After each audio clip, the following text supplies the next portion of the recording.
పోడు సమస్యలు తీర్చాలని డిమాండ్ చేస్తూ ఆందోళన బాటపట్టారు కొమరంభీం జిల్లా రైతులు. చింతలమానేపల్లి మండలం దింతా గ్రామస్తులు చేపట్టిన పాదయాత్ర ఇవాళ కాగజ్ నగర్ కు చేరింది. తాము సాగు చేస్తున్న పోడు భూములను బలవంతంగా ఫారెస్ట్ ఆఫీసర్లు స్వాధీనం చేసుకున్నారని ఆందోళన వ్యక్తం చేశారు.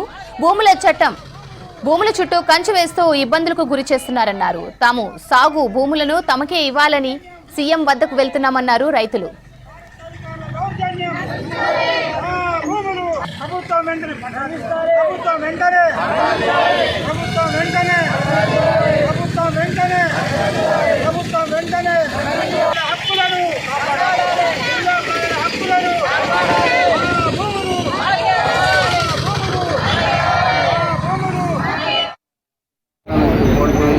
వ్యవసాయం మీద ఆధారపడి బతుకుతున్నాము.